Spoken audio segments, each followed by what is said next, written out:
Good morning, good afternoon, and good evening, my precious pack, and welcome back once more to StarCraft, actually. StarCraft 2, to be specific.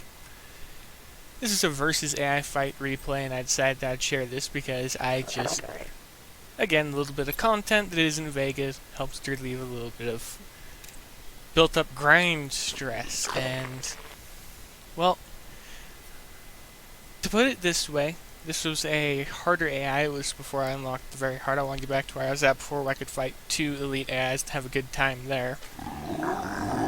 But for now, I'm just going down through them, and what I was doing in this fight was I kept playing as the Terran and Protoss back to back, and I intentionally set this matchup so I was playing as Zerg. And what I kept doing as the Terran or Protoss was I was rushing to the highest end tech within the first 4 minutes of the match with the intention of just stomping the AI out. I didn't want to do that here, and what you're going to see here is it's not a high-tech fight. Well, from my end, it's not. But the AI actually goes high-tech, but it doesn't really help it.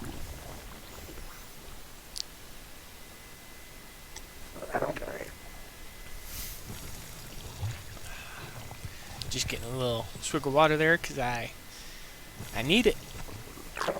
And again, it's fairly late, but I'm slowly smoothing out the sleeping schedule, so it'll be a little bit more tolerable at night, and it should be a little bit more easy to think.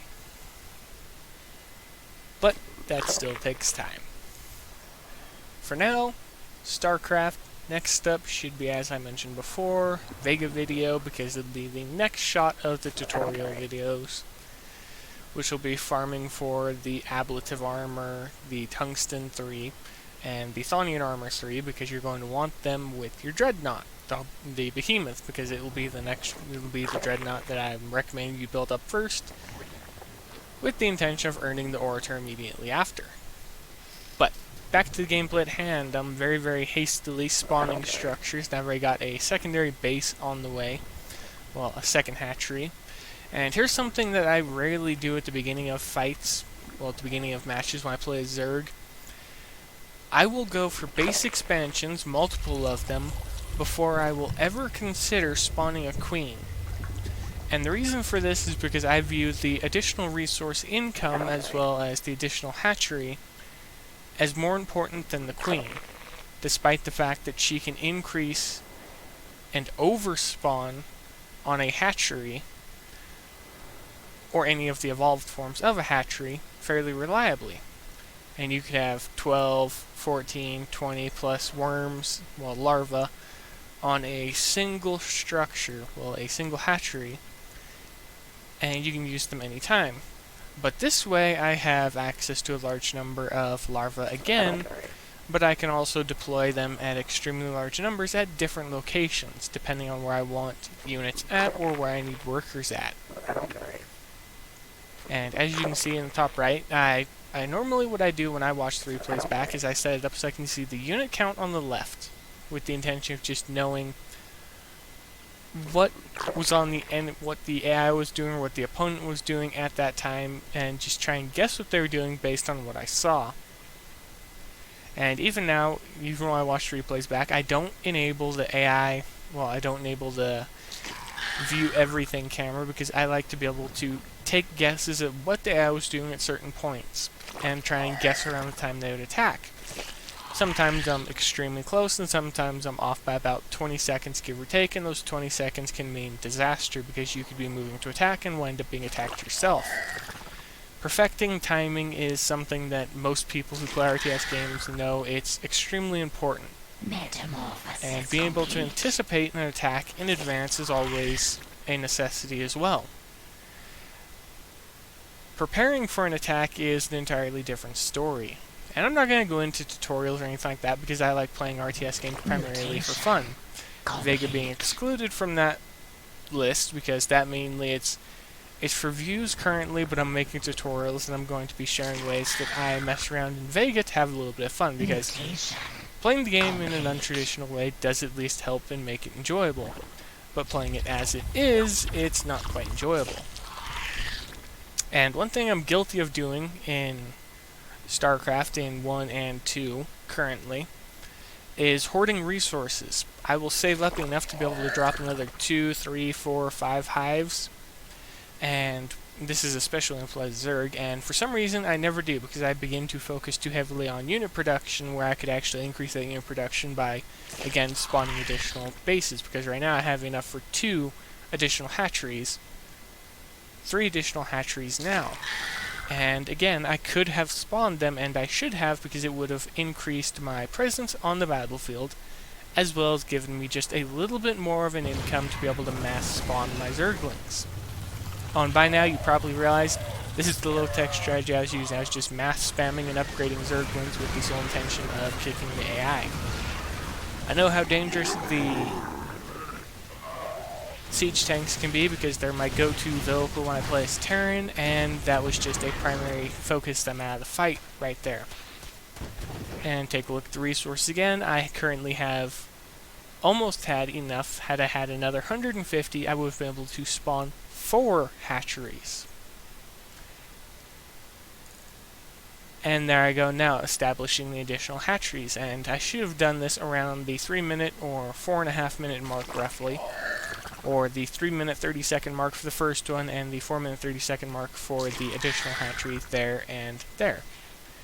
Because the value of them cannot quite be understated, because the additional resource income, as well as the additional spawn locations, as well as the additional larvae, again, all without a queen, means that spawning Zerglings in mass numbers, every attack wave will be increased by a vastly larger number.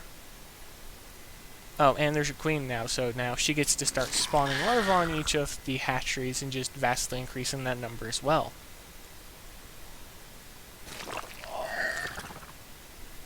Yes, I'm just kind of sitting here quietly now. I'm just getting ready to take a drink.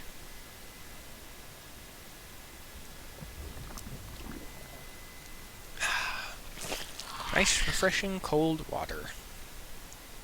And now I'm managing resources a little bit more efficiently, because late game, when I just spam a certain unit type, I'll spend all my resources over and over on that single unit type, with the intention of just building up large armies. And as you notice from the timer, if you pay attention, or if you were paying attention, I attack at certain times, and it's an unnatural habit that I grew into while I was playing Supreme Commander and things like that. I'd attack on even numbers or odd numbers at certain time frames, and I couldn't quite explain why, because it was just certain times that it felt like it would be the correct timing, and most of the time it would work, but other times it wouldn't work, so I adapted the times, things like that.